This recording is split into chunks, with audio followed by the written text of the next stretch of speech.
Ang tema karon sa atong pagbasa hasta sa atong ebanghelyo mao ang pagpanamilit. Na namilit si Hesus og naghatag siya og pamulong, pakigpulong nga panamilit. Si San Pablo sad sa unang pagbasa na namilit na sad. Wa na sad siya kay baw kanus-a siya kutob magpuyo dinis kalibutan. Kamo ganahan namong manamilit? Si Jesus pag panamilit niya 33 anyos siya. Si San Pablo pag panamilit pod niya siguro naa siya sa mga 40 anyos ana. Kamo sobra naman gimos 33. Andam namong manamilit? Oy, daghan kay nato, di ganahan manamilit. Ngano man, mawili. Bisag tiwasono na kayo, di magyod mo sugot. Munang nauso na ron nato kanagyong sana chemotherapy, dialysis, kaning duha tagsara man gyud makabalik anis normal. Basta magsugda na kag chemo, sugda na gani kag dialysis, makuli na kayo makabalik kas normal, ending na gina. Di ba? Gasto pag yung kayo. Yang ano mang yung mag-chemo, magmayog, magkuan pa, mag-dialysis, tag-5 ka tuig, tag-8 ka tuig, napay moabot, napay ubot sigarig, 20 ka tuig. Nga naman, kay di lagi ka maong manamilit. So usa di ay nakabahin sa atong pagtuong Katoliko nga gipasunod ni Kristo o gipasunod ni San Pablo ug sa mga apostoles kanibang kamautang manamilit dinis kalibutan. Kanang manamilit unsay pasabot ana, mawagtang o dili? Kanabang manamilit ka ba? Mawa ka dili? Mawa? O ang imong bana mo adtos abroad kay mularga, manamilit nimo, mo case nimo, mawa day na siya. Hindi, oy, ang inyong banding na kung ang imong asawa manamilit kay mo abroad, niya, imong hunahuna, malipay din ka, salamat taon, abroad na gyud. Ari na sa akong ismiringhoy. When the cat is away, the mouth will play. Og manamilit na nimo di na pasabot nga bawagtang oy. Ang banding magpadayon. Mao bitaw na. Nakaron unsa may banding nga nakapahimo ni San Pablo og ni Hesus nga relax kayong nanamilit. Unsa may ilang gibilin sa kalibutan sa mga tao nga ilang gimahal? Ang gibili nila ang mensahe sa kaluwasan.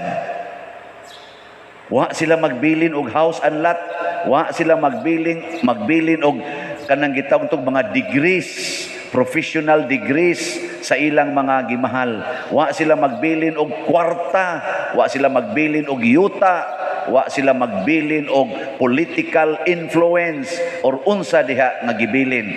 Ang ilang gibilin nga siguro kayo si Hesus og si San Pablo nga nakapahimo nilang relax nga mobiya aning kalibutan na kay ilang nabilin ang mensahe sa kaluwasan.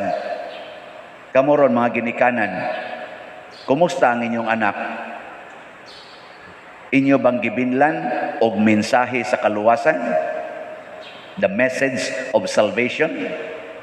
The good news? Inyo bang gibilin?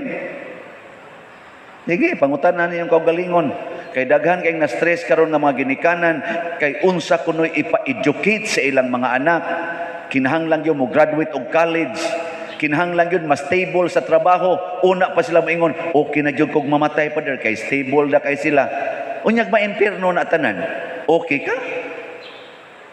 Siguro usa. Unsay imong gibilin? Uy, kamo sa may inyong gibilin. Maluwas na kanang inyong mga anak ron? Maluwas na? Kailan na sila Ginoo? Nahigugma na sila sa Ginoo? Na San Pablo ay ang iyang ending ingon siya, ako baya nasayod gyud mo adlaw o gabi, ako gyung gihaguan og maayo ang pagtudlo og pagtrabaho sigon sa gisugo os Ginoo nako. Karon mobiya nako ninyo. Kung di gani mo maluwas, ay gyud ko ninyo basula. Ay ko ninyo basula. Kay wa jud ko magkuwang sa paghatag ninyo sa pagtulunan sa kaluwasan. Si Jesus mausad, Amahan, ang tanan nga imong gisugo nako, ako nang gihatag ngadto nila. Gipailan nako ang imong ngalan ngadto kanila, kay ang imong ngalan mauman ang naghimo nako nga tao. Ug mo nay hinungdan nga akong gipasidunggan ang imong ngalan, pinaagis pagsangyaw ni ini ngadto kanila. Nakaila na sila nimo, nakaila na sad sila nako nga imo kong pinadala, karon pwede na kong mubalik nimo. Ana. Ug mao na ni ang misyon sa simbahan, ang paghatag og kaluwasan sa tanan. Mao bitaw dinhi sa atong parokya, moingon dayon ko, di gani mo mabunyagan, di gani mo makasal, unya pasanginla ninyo ang simbahan kay mahal kay bayad, maimpirno mong tanan, wa ko'y labot ninyo. Kaya nga to din atong bayad sa sakramento, love offering. Kung sama ng love offering, ang labing dako nga imong ikahatag ngadto sa simbahan, isip imong halad sa Dios ug pasalamat sa sakramento nga makaluwas nga imong gidawat. Oy, ang kabuang sad nato, mantinilan man lang hinaog hatag ang sakramento, kadto mangyoy andaman ang hikay, kadto mangyoy mga buda-buda diha nga nindot kayo, daghan kang giguroy diri nga wa kinahanglana, porting daghanan apay magunit diri loyo, ana nya diri abli. Ngan abli din hiani. Yung ato gaguroy atong puting taasa nga sinina, panapton. Diri pa lang to gitabon. Di pa makonsensya ang pari. Asa nang kapari, magsigatubang ni mo diya. Gisayon na lang gana, gisayon na lang mo. Sayon day na. Nya ang gikasal ra ba, nindot sa tanawon, sayon day na. Kana mo nakapamahal, kanang imbitar gyud, imbitar ana adto gyud hotel, ana decorate anang buwak. Ang buwak gipakyaw tag 30,000, ang gihatag sa pari 300.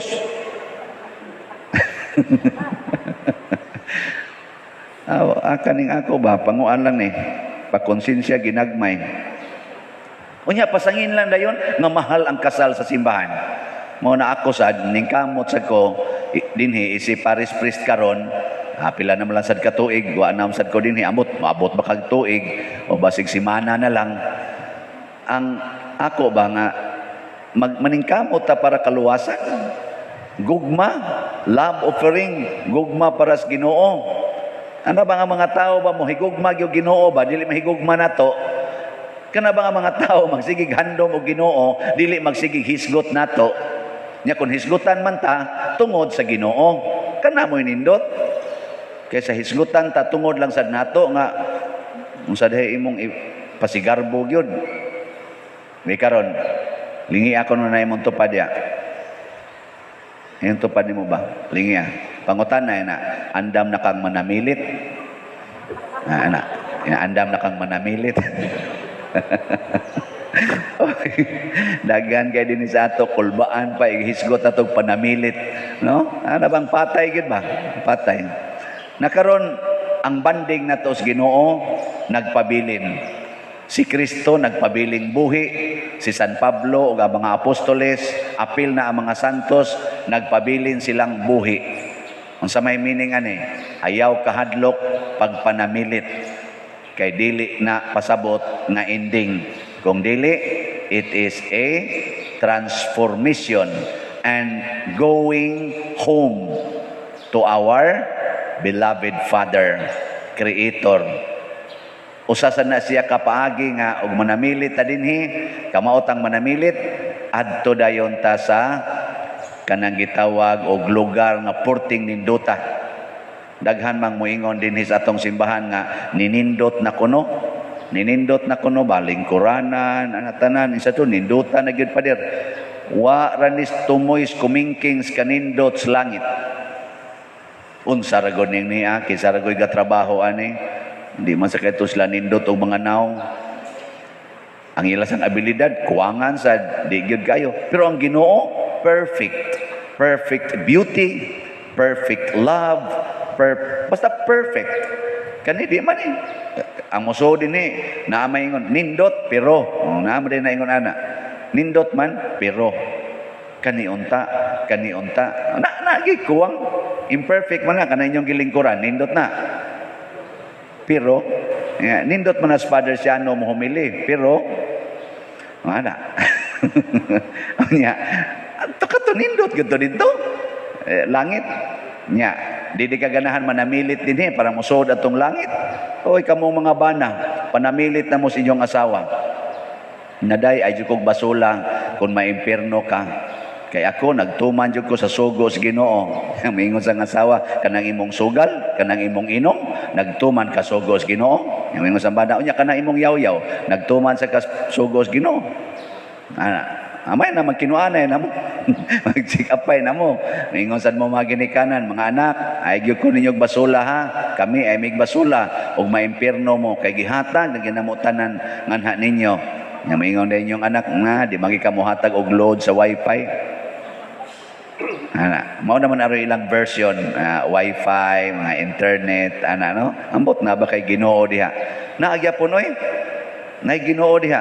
Gani kining atong simbahan 90 or di ba mga 85% sa atong mga donors nga ning hatag dinhi nagikan sa atong social media kana bang gitawag tong online parishioners. Pasalamat sa atong online parishioners.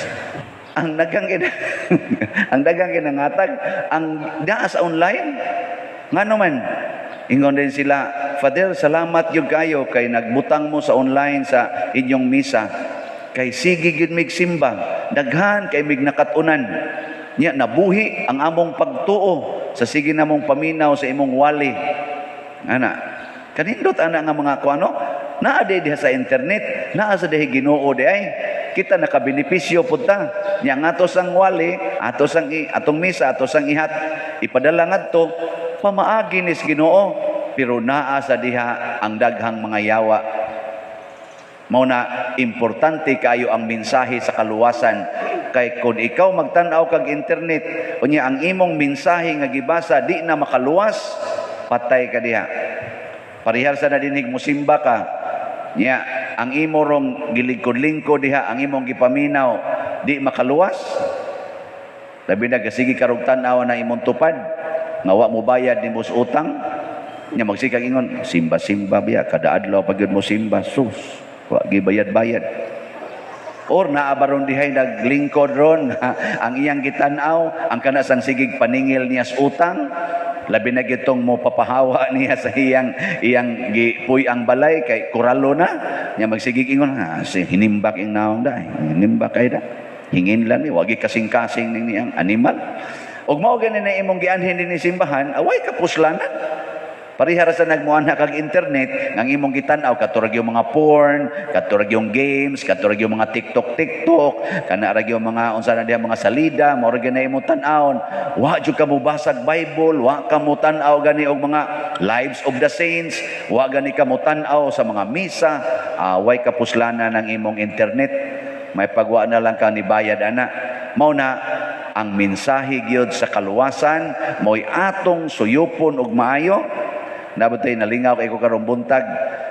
Sultihan ta mo tibok adlaw gahapon hangtod gabi hangtod karong kaadlawon gasigi kog basa sa akong backlog sugod adtong March 5. Akong gihunatan ginakog basa sakit na kog kay akong matab ilakaw-lakaw pa nako sige jud kog basa nakaabot jud ko ron og June April 15. April 16 na lang padungan ni sa present mo wa pa kay nako mabasa ako turong tiwason no. Pero daghan kay kong nakatunan sa ilang mga mensahe nga wa dugay kay nakuha mabasa ba nagiusa nga iyang gipictura ng iyang notebook ba siya pader duha na ka notebooks nako napuno sa imong mga misa nga akong gitiknot ang akong nakatunan. Iya ko nung gitiknot yang nakatunan na kumayo pa ka ako igumag misa wa na jud ko so og mga matay tagdungan ni mas malangit ka kay ining pangita para gud nang eskwelahan pangitaan kag asa imong notebook nga katong gikopyan. Ang mga bogo way ka presentara. Pero kani mga bright sige mo nag-take note na mao na check dayon dako din sila grado sa class standing man siguro na. Oy, ang mga bogo lukluk laluyo ang kanang papel lumit pa kaistanan. Oy, hagbong oy. Namo to mas malangit pa to siya. Pasabot naningkamot siya nga iyang punon ang iyang kaugalingon sa mensahe sa Ginoo. So naka mag-take note ka.